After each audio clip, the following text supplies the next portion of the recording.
समुंदर की लहर कभी किसी का इंतजार नहीं किया करती। समय अपनी धुरी पे चलता जा रहा है। हर सेकंड, हर मिनट, हर घंटा, दिन, महीना, साल गुजर रहा है। समय किसी के लिए रुका नहीं करता। समय ने तो चलते जाना है। ये समय की आदत कह लो या उसका फर्ज कह लो, समय की ये धारा कह लो, ये बहती रहती है। ये कभी किसी के लिए ना रुकी थी, ना रुकी है और ना रुकेगी, क्योंकि इसको मालिक ने ही ये आदेश दिया है। परम पिता परमात्मा ने ये आदेश दिया है। वो चाहे तो क्या नहीं कर सकता, क्योंकि भगवान के लिए तो कुछ भी असंभव नहीं। वो तो मुर्दा जिस्मों में जान डाल देता है।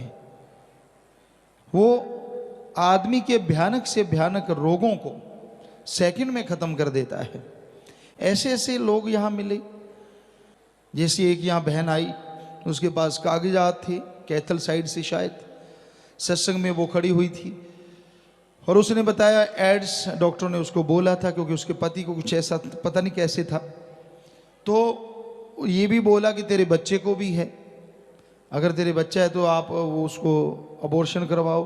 आपको भी एड्स, कागज उसके पास, प्रूफ उसके पास, राम नाम में आके बैठी। हम तो कोई जादू मंत्र मारते नहीं, पर जो जादूगर सबको नचा रहा है, दोनों जहान का मालिक, उपासना तो उसी की करते हैं।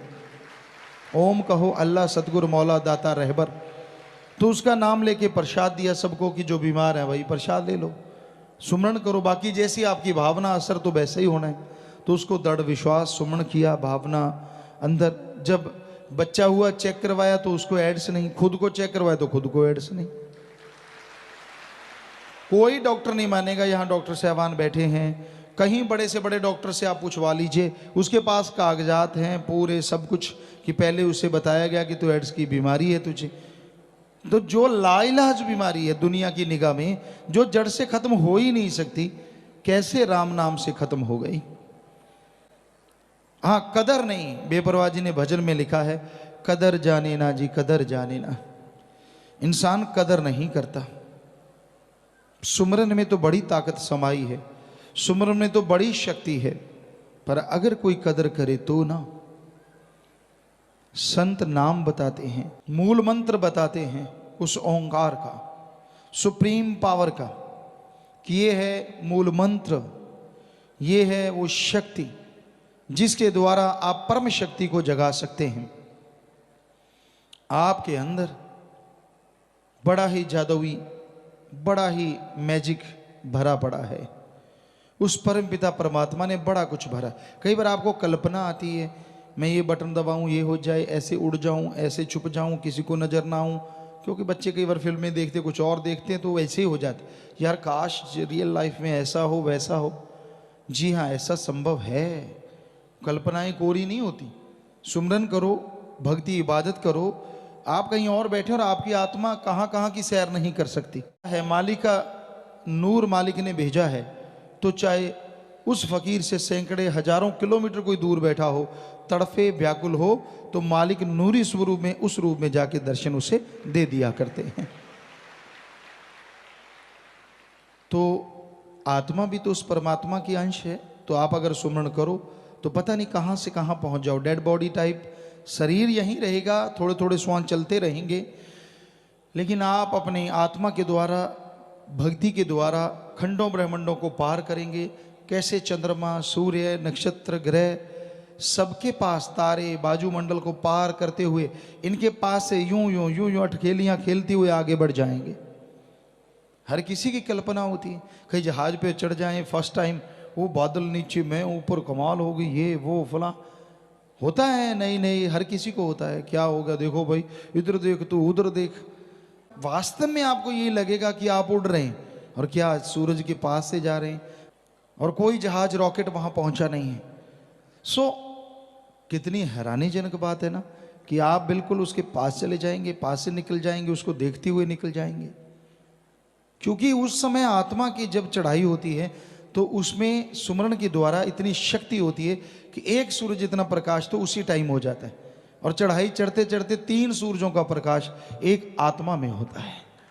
इतनी ताकत दे देता है भगवान, इतनी शक्ति आ जाती है, वो खुद देख रहा होता है।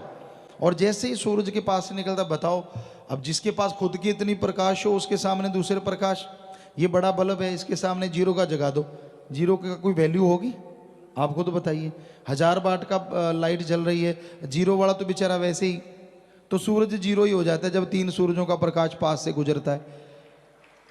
और उस 3 सूरजों के प्रकाश वाले को उसमें रुचि नहीं रहती कि ठीक है भाई खड़े हैं भगवान के खेल खिलौने, चंद्रमा सूरज नक्षत्र ग्रह सब कुछ पत्थरों को पार करता हुआ फिर काल महाकाल के उस दायरे में पहुंचता है जहां वो तरह तरह की उसने चीजें बना रखी हैं। सुनहरी बाग बगीचे हैं, गोल्डन और डायमंड मिक्स अगर कहें तो सही रहेगा। वहाँ के झरने बहते हैं, इतना सुंदर, इतनी आभा, बड़े बड़े फल हैं। जैसे 1 मन का लौकी सुना था, वास्तव में इससे भी बड़े बड़े फल वहाँ पे नजर आते हैं। जिन्हें आम रूहें जो बेचारी महाकाल के जाल में फंस जाती, खा खा के मस्त हुई रहती, क्योंकि वैसा स्वाद यहाँ तो कल्पना भी नहीं की जा सकती जैसा महाकाल ने बना रखा है। इतना टेस्टी है, इतना स्वादिष्ट कि आपको कुछ भी पसंद है उसके सामने जीरो है, उसमें इतना ज़्यादा आनंद है, इतना ज़्यादा स्वाद। तो कई वहीं फंस जाते हैं बेचारे, दंड कमंडल लेके वहीं उलझ जाते हैं, खाते रहते हैं, हाँ ये है वो है, परियां नाच करती हैं, बड़ी खूबसूरत, यहाँ दुनिया का सबसे नंबर 1 खूबसूरत औरत और आदमी उन परी परों के सामने शून्य है, जीरो है, कुछ भी नहीं, इतनी खूबसूरती है। और उनके साज यहाँ के साजों से लाखों गुना बढ़ के हैं, हजारों गुना बढ़ के हैं। इतनी मिठास, इतनी इस तरह से बजते हैं, गजब हो जाता है। क्या डांस होता है वहाँ, यानी हर तरह से जीव को भरमाने के लिए ट्रैप लगे होते हैं, जाल बिछे होते हैं। और जीवात्माएं जिनका पूरा गुरु नहीं होता तो वहीं उलझ जाती हैं, वहीं अटक जाती हैं, सुनती रहती हैं राग, खाती रहती हैं साजो सामान, कलोलें करती रहती हैं। लेकिन पूर्ण गुरु की आत्मा नज़ारे तो लेती है सारे कि वाह भाई वाह बहुत सुंदर बना रखा है, लेकिन महाकाल के चक्कर में नहीं पड़ती, क्योंकि वो खुद भगवान बन के उसके भी रोम रोम में प्रकाश निकल रहा होता है, रोशनी निकल रही होती है। वो कहती है ना ना ये तो कुछ भी नहीं है, उसमें नहीं उलझती। वो अपने मालिक की आवाज़ और परमात्मा की धुन को पकड़ लेती है, सतगुरु उसका गाइड है, तो वो उसको पकड़ती हुई वो ब्रह्मलोक से पार हो जाती है, पार ब्रह्म हो जाती है। तो फिर मालिक के वो नूरी स्वरूप के नज़ारे नजर आते हैं।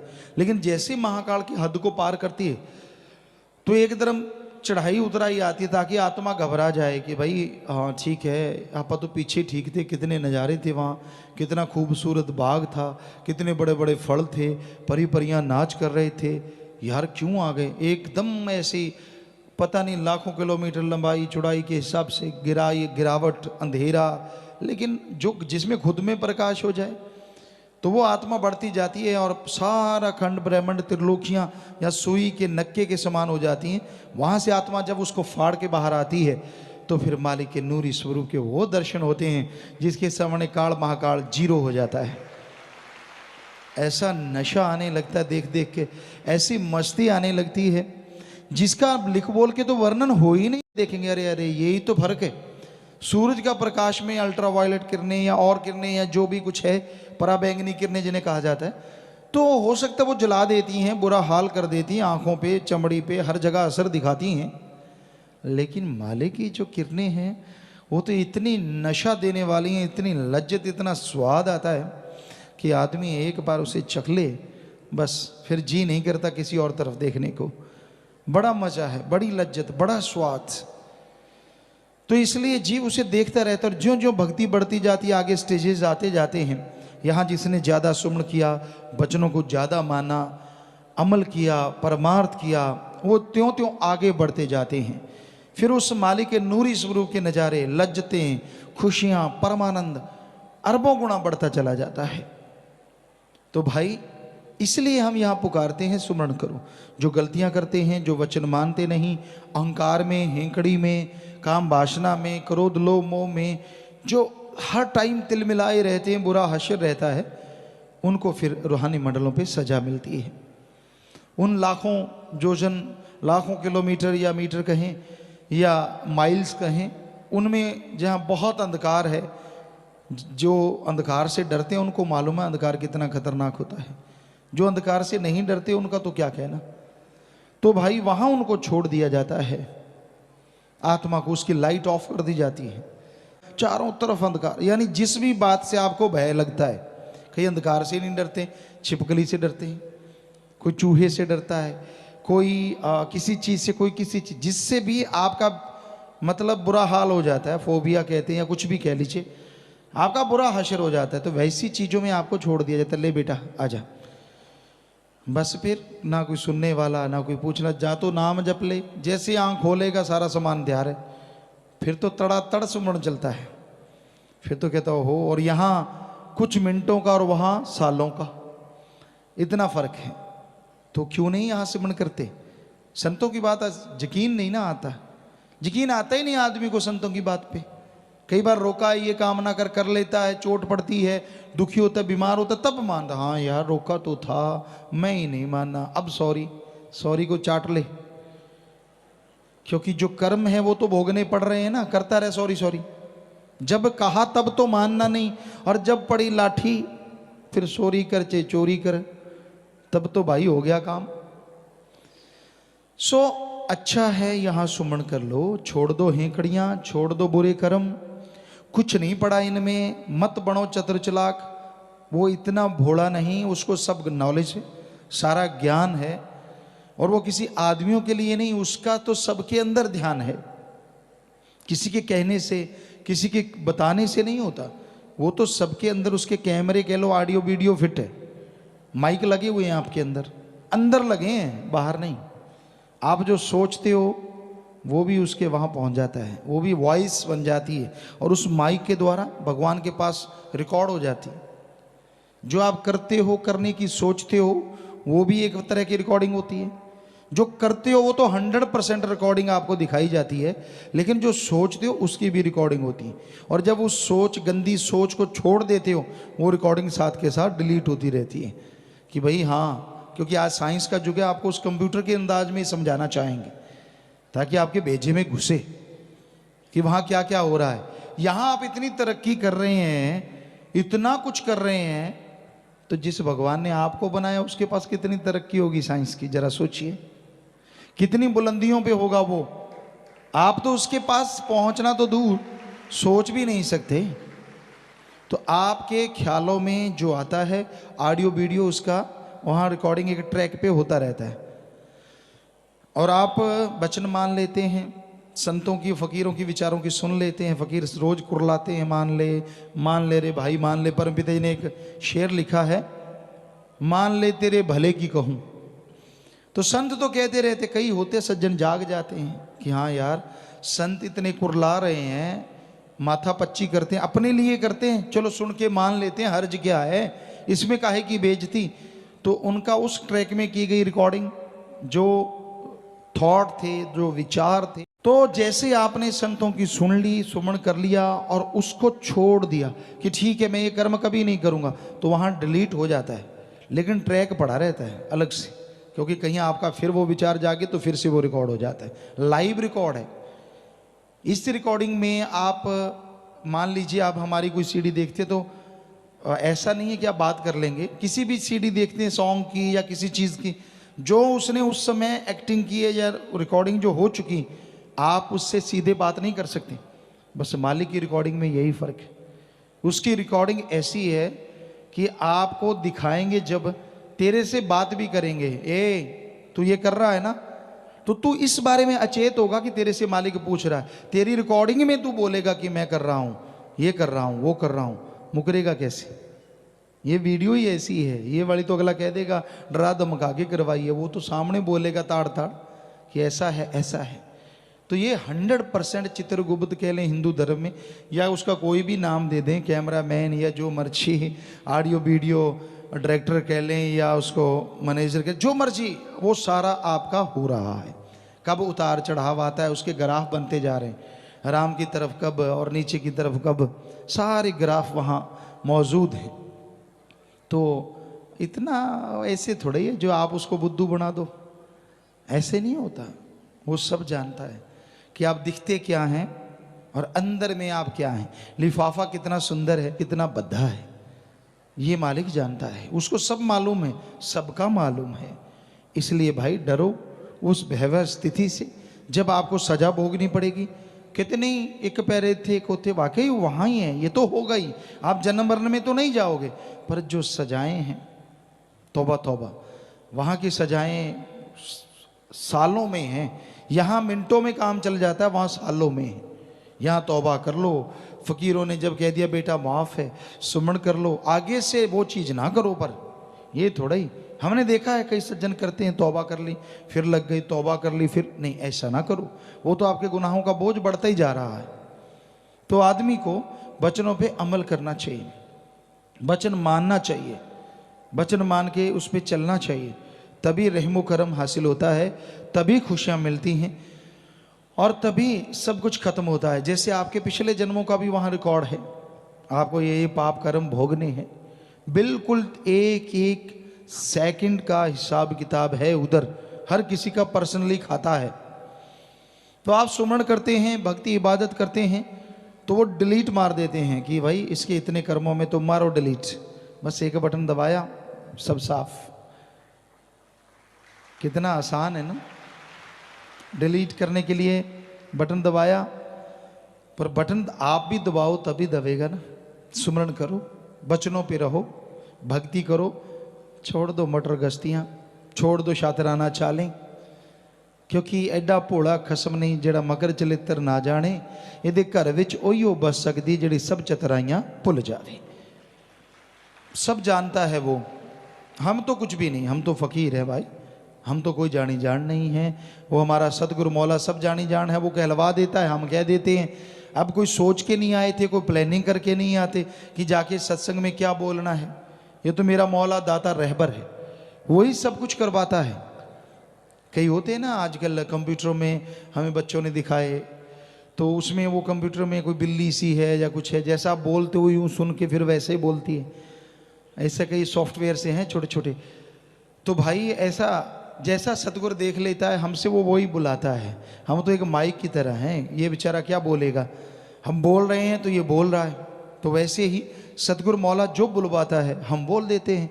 हम कोई, आप बिल्कुल बेफिक्र रहा करो, आपको टेंशन हो जाती है कोई बताता है तो बोलते हैं, ना हम किसी के बताने से बोलते हैं, ना हम कोई जानी जान है भाई। हम तो खाकसार चौकीदार आपके जूतों में भी बैठने को तैयार हैं। बिल्कुल भी कोई अहंकार नहीं, बिल्कुल भी कोई किसी तरह की खुदी नहीं, कोई गुमान नहीं। सतगुरु मौला ने वचन किए, काम ले रहे थे, ले रहे हैं, और वचन किए इतने देर लेते रहेंगे, रहेंगे तो रहेंगे। बस ये मालूम है 100% कि उन्होंने काम लेना है। हमारी तो कोई औकात नहीं, कोई हस्ती नहीं। कबीरा सब ते हम बुरे, हम तज भला सब कोय, जिन ऐसा कर मानिया मीत हमारा सोए। सो सतगुरु मौला सब कुछ बख्शने वाले हैं। सो किसी को डाउट हो, किसी को शक हो कि ये तो जानी जान है, इनको तो कोई बता दे, तो ना भाई, हम तो ऐसी चीज़ें नहीं कहते। हम तो ये कहते कि जो हमें हमारा सतगुरु बुलवा देता है वो आके बोल देते हैं। तो इसलिए बुरा ना मानो, बल्कि आपके फ़ायदे की अगर आपको लगता है कि ये बात गुरुजी मुझे कह रहे हैं, क्योंकि परमपिता जी ने नहीं बल्कि उससे पहले भी जितने संत पीर पैगंबर आए कि सत्संग वही होती है या हर आदमी को लगे कि मुझे कुछ कहा जा रहा है। कोई गुनाहगार बुरे कर्म करने वाला है, उसको लगता है यार ये कमियां तो मेरे में है जो गुरुजी ने अभी अभी बताई, तो उन कमियों को छोड़ दे तो उसको भी मालिक के नज़ारे मिलने लग जाए। हम कोई किसी का नाम लेके तो कुछ कहते नहीं। तो इसलिए भाई जो जो कमियां आपको अपने में लगती हैं उनको निकालते जाओ, और जो आप में चीज़ नहीं है उसको अपने पे लगाओ ना। सुमन करो, भक्ति करो, इबादत करो, नाम जपो, कभी भी आपको बुरा नहीं लगेगा। संतों की कभी किसी से कोई दुश्मनी हो ही नहीं सकती, उनकी सोच में कभी किसी के लिए बुरा आ ही नहीं सकता। हमेशा सबके लिए भला मांगते हैं। कोई वचन अगर सख्त बोल भी देते हैं तो सतगुरु बुलवाते हैं, अल्लाह वाहिगुरु राम बुलवाते हैं, ताकि आदमी तमाम बुराइयां छोड़ दे और मालिक की दया में रहमत के काबिल बन जाए। तो आदमी ज्यों ज्यों सुमन करता है, ज्यों ज्यों भक्ति इबादत करता है, त्यों त्यों उसके अंतःकरण में खुशियों का स्रोत खुलता चला जाता है, वो झरने फूटने लगते हैं। तो आप नाम का सुमरन करो, आपका मन आपके काबू में आएगा। वो राम काबू किसी के आता नहीं है, पर जो राम का नाम जपते हैं राम उनकी बिल्कुल हाथ में आ जाता है, बिल्कुल दिलो दिमाग में बैठ जाता है, और जो उसके गुलाम होते हैं वो उसका गुलाम हो जाता है। पर उसको गुलाम बनाने के लिए पहले खुद गुलाम बनना पड़ता है। सिर्फ ओम हरि अल्लाह राम के बनो, किसी आदमी के नहीं, उस मालिक के बनो, क्योंकि उसके बनोगे तो वो आपका हो जाएगा, और वो आपका हो जाएगा तो किसी चीज की आपको कभी भी कोई कमी नहीं रहेगी। इसलिए दुनिया के ख्यालों में ना खो जाओ, बल्कि संत पीर फकीर की सुन के उस पे अमल कमाओ, सुमरन करो, भक्ति इबादत करो। ज्यों ज्यों सुमरण करोगे त्यों त्यों अंतःकरण की मैल साफ होगी। नशे छोड़ दो। नशा चरस, हेरोइन, स्मैक, भांग, दतूरा, अफीम, शराब, मेडिकल नशे हैं, तन का नशा है, दिमाग जो आजकल मन बन चुका है उसका नशा है। मुझे ज़्यादा समझ, मुझे ज़्यादा पता, मुझे ज़्यादा मालूम। सो ये चीज़ें, ये सारे नशे छोड़ दो। कबीर जी ने कहा है इतने नशे छोड़ोगे तब सुनोगे अनहद, वो नाद, वो मालिक की आवाज़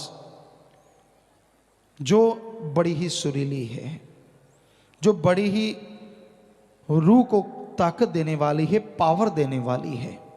ना आपको कोई बीमारी रहे, ना आपको कोई मुश्किल आए, ना कोई परेशानी हो ही नहीं सकता। वचन मानो तो हो ही नहीं सकता।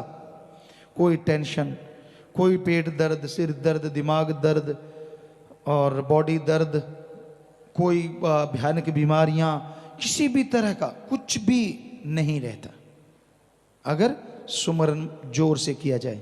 दवाई पे जोर लगा देते हो, फिर परेशानी भी आती है, मौत ना आ जाए, अदबीच में ना हो जाए, तरह तरह की। क्यों ना सुमरण किया जाए सच्चे दिल से, तड़फ के, रुचि से, कि हाँ भाई आधा घंटा सुबह शाम। 15 मिनट तो आप उनको कहते हैं जो घर गृहस्थ से आते हैं, दुनियादारी से आते हैं, बहुत नए नए कि भाई बड़ा मुश्किल है, चलो 15 मिनट से शुरू हो जाओ। पर जो सत्संगी बहुत समय से नाम लिए, कम से कम आधे घंटे से शुरू हो, 15 मिनट से तो कम से कम शुरू हो जाओ, तो ये ही बढ़िया है। पर ना से तो 5-7 मिनट भी किया गया सुमरण बढ़िया है, जो बिल्कुल ही नहीं करते। पर अगर कुछ खुशियां चाहते हो तो 15 मिनट या आधे घंटे से शुरुआत करो, फिर आगे टाइम बढ़ाओगे, घंटा, 1.5 घंटा, 2 घंटे, आपको यकीन नहीं आता। इसमें जब आदमी को मजा आता है ना, पता नहीं चलता, 4-4, 5-5 घंटे तो क्या, कई जीव तो सारी सारी रात बैठे रहते हैं। ऐसा मजा आता है, ऐसे मालिक से तार जुड़ती है, सारी बातें, सारी खुशियां। और संत पीर फकीर जो मालिक उन्हें नवाज दे, वो एकमात्र ऐसे होते हैं जो 2400 घंटे मालिक से जुड़े रहते हैं। वो सिर्फ दिखने में, खाते पीते, आदमी की तरह हर बात करते, हर व्यवहार करते नजर आएंगे, लेकिन खुली आंखों से, खुले कानों से, बिल्कुल जुबान से, शरीर से वो मालिक से जुड़े रहते हैं। ये उसकी रहमत होती है, वो अपना नूर ऐसा बरसा देते हैं, इसमें फ़कीर की कोई ताकत नहीं होती। जब मालिक ताकत देता है तो ये सब कुछ संभव हो पाता है। जर्रे जर्रे में, कण कण में मालिक नजर आता हो, कितना मजा आता है। जिसके लिए आदमी आशिक हुआ हो, जिसके लिए तमाम जिंदगी दांव पे लगा दे, और जब वो कण कण में, जर्रे जर्रे में नजर आने लगे और एक मस्ती पिलाने लगे, एक नशा छाने लगे, तो क्या कहना, क्या कहना, कुछ कहने सुनने से परे हो जाता है। तो ऐसा हर इंसान के साथ संभव है। पर बात है सुमरन करे, बचनों पे रहे, शातराना चाले ना चले मालिक से कि दिखने में कुछ और। संत कभी किसी को टोकते नहीं, वो तो कहते वाह बेटा, वाह भाई वाह, शाबाश शाबाश। वो थोड़ी ना टोक के आया हूँ तो भी मुझ पे रहमत, मैं इतना कुछ करता हूँ तो भी ऐसा। जो वचन मानता उसको कुछ भी नहीं, और जो नहीं मानते उनको ये वो फलां धिंकड़। कईयों के दिमाग में ये घूमता है, ये भी मन है, मन शैतान है, कहता तू मालिक की तरफ क्यों बढ़ रहा है, जो नहीं मानते उनकी तरह हो जा। तो ये नहीं मानने वाले कौन सा राक्षस हैं, क्या पता कब मानने लग जाएं। हैं तो वो भी इंसान, हैं तो वो भी मालिक के प्यारे। चलो मन हावी है, कब क्या पता कब मन का घड़ा फूट जाए, उनको होश आ जाए, या फिर मालिक की कोई चोट पड़े तब होश आ जाए। होश तो आनी है मालिक के प्यारों को, वो भी बहुत ही भाग्यशाली हैं जिनको जीते जी होश आ जाए, वरना आगे की सजा आपको बताया कितनी भयानक है। ये ड्रावा नहीं है, 101% आपको हकीकत बता रहे हैं, 101% कि ऐसा ही होगा। मानो ना मानो वो आपकी मर्जी है। डराने से हमें क्या मिल जाएगा? क्या डराएंगे आपको? हमने कौन सा पैसा लेना कि इतना चढ़ा दो तो आगे ठीक हो जाएगा? अगर हमने पैसा लेना हो आपसे तो हम आपको ऐसा कहें कि भाई आगे ऐसा है, 1000 चढ़ा दो, हम तेरा यहीं फ्री करवा देंगे सारा कुछ। 10,000 चढ़ा दो, फिर फिक्र ना करना। सवाल ही पैदा नहीं। कभी हमसे सुना वचन? परमार्थ करने वाले परमार्थ करते हैं, लाखों करते हैं। क्या उनको बोला कि तेरे सारे कर्म कट गए? नहीं, ये बोलते हैं अच्छा काम किया है, दुआएं लगेंगी, मालिक से प्यार बढ़े, सेवा सिमरण में मन लगे। तो ये दुआएं करते हैं बस। ये तो नहीं कहते कि तूने लाख लगा दिया तो तेरा कट गया। ये तो सवाल ही नहीं। कोई बता दे कहते हैं तो, किसी को बोला हो तो बता दो, मतलब ही नहीं। दुआएं देते हैं कि ठीक है तू कर रहा है दीन दुखियों की सेवा, मानवता की सेवा कर रहा है, तो दुआएं जरूर निकलती हैं कि सेवा सिमरण में मन लगे। उसमें लगेगा तो कर्म कट जाएंगे नेचुरली। इनडायरेक्टली तो हो गया ना, कान ऐसे नहीं तो ऐसे सही, पकड़ तो सही कैसे ना कैसे। और उन दुआओं से हो सकता है तेरा मन जो सुमरण में नहीं लगता लग जाए, भक्ति करने लग जाए, मालिक की रहमत हो जाए, और तेरे जो पाप कर्म वो सुमरण के द्वारा, सत्संग में दिल लगने से। दिल लगने का मतलब होता है एक एक बात दिलो दिमाग में बैठाता जाए। ये नहीं कि यूं है वो और ख्याल अच्छा मुझे कहा था कुछ, तो ऐसे ना हो। आदमी का जब हम ये नहीं कहते कि आंखें ऐसे पथरा जाएं, पलक झपकाते रहो, कोई बात नहीं, ये तो नेचुरली क्रिया है, पलक झपकती है। पर कहने का मतलब ध्यान पूरा रखो कि फकीर क्या कहते हैं, कि वो फकीर नहीं कहते, उनका अल्लाह मालिक राम कहलवाता है। और आपको कैसे बताएं, किस तरह से समझाएं कि सुनो भाई, अमल करो भाई, ताकि भला हो जाए। और निंदक की परछाई ना पड़ने दो। एक बार आश्रम की तरफ, पीर फकीर की तरफ नेगेटिव सोचना शुरू जीव कर देता है, उसका पता ही नहीं चलता वो कब नेगेटिव हो जाता है। ये कमी, वो कमी, फला कमी। आप गुरु गुरु करो। वो भी तो सोचो यहाँ कितने भलाईकार हैं, कितना रहमो करम बरसता है, कितनी दुनिया आके यहाँ नरक में जीवन से स्वर्ग से भी बढ़ के नज़ारे लूटती है। कोई सेवादार है, बंदा है, बंदे से गलतियाँ हो जाती हैं, बोलने में गलती कर दी, आपका हाथ कस के पकड़ लिया, आपको थोड़ा धक्का लग गया, उसकी वजह से आप राम नाम थोड़ा ही ना छोड़ देंगे। क्या आपको कोई पड़ोसी कुछ गलत कह दे तो क्या माँ बाप का घर छोड़ के निकल जाओगे? कभी नहीं निकलते यार। तो हैरानी है, क्या माँ बाप से भी गुरु छोटा हो गया? जब जी करा पूंछ उठा ली मैं तो चला, फिर डाउन करते हैं भाई, डाउन डाउन डाउन डाउन। बहुत दुनिया कि मैं नहीं मानता गुरु को, मैं नहीं मानता फकीर को, मैं नहीं मानता राम नाम को, मेरे को ये बीमारी क्यों आई, ऐसे पूंछ उठा लेता है। अरे राम का नाम जप, भक्ति कर, इबादत कर, कर्मों का चक्कर आ गया तो धीरे धीरे डाउन हो जाती है पूछ। फिर कहता हाँ अब बात तो सही थी, बात तो मेरे कर्मों की थी। तो भाई हमारा तो हाथ जोड़ के विनम्र यही प्रार्थना आप लोगों से, विनम्र कि भाई आप वचन मानो, अमल करो, सुमरन करो, गुस्साओ ना, झल्लाहट पैदा ना करो। संतों के वचनों को सुन के झल्लाहट पैदा ना होने दो, क्योंकि ये भी मन है जो संतों के वचनों के सामने ढाल बनता है। संतों के नहीं, अल्लाह राम की बात को भी इनकार करवा देता है, सामने ढाल बन जाता है। ऐसे नहीं नहीं, ये है वो है फलां है, धींकड़ है, औंकड़ है, पौंकड़ है, समझ लो वो मन के पूरी तरह से मारे हुए हैं। पर हम उन मन के मारों से भी प्रार्थना करते हैं, हाथ जोड़ के ही करेंगे, सबसे करते कि मत पड़ो मन के पचड़े में। ये बेपरवाह जी के वचन है, लारे लगा के नरक ले जाए बुरा होगा हाल। मन की ना मानो, मन की ना मानो भाई। मन तो लारे लगाता है तरह तरह के सब जवाब, ये होगा फिर वो होगा फिर फलां होगा, फिर तू ये करेगा फिर तू वो करेगा, तरह तरह के लारे। क्या क्या लारे नहीं लगाता, ठगी मार, इतने नोट आएंगे, ऐसी कार होगी, लोग आगे पीछे। फिर किसी को और चीज की इच्छा, काम वासना की, तो पैसा कमा, ये कर वो कर, फिर ऐसे वैसे। कोई कहता है कि मेरा इस नरक में जीवन से छुटकारा हो जाए, किसी को कुंवारापन नरक में लगता है, किसी को विवाहित जीवन नरक में लगता है, कि कैसे ना कैसे छुटकारा हो जाए। फिर बारे न्यारे मन कहता है ये कर वो कर, फलां कर, धींगड़ कर, और ये नहीं पता कि ये तो दलदल में ही डाल रहा है, नरकों की तरफ ले जा रहा है। सो मन की ना मानो, ये लारे ले जाके नरक ले जाए बुरा होगा हाल। बुरा होगा हाल, कर लो ख्याल बुरा होगा हाल। तो भाई वचन मानो फकीरों के। फकीर जो कहते हैं वो किसी से कोई दुश्मनी नहीं होती, सच बात कहते हैं, और सच कड़वा तो होता ही है, ये तो जरूर है। तो वचन सुनो, अमल करो, तो मालिक के उस नज़ारों को जो आपको शुरू में बताया था अब भी महसूस कर सकते हैं। नशे छोड़ दो और मालिक से नाता जोड़ लो, मालिक रहमो करम से माला माल।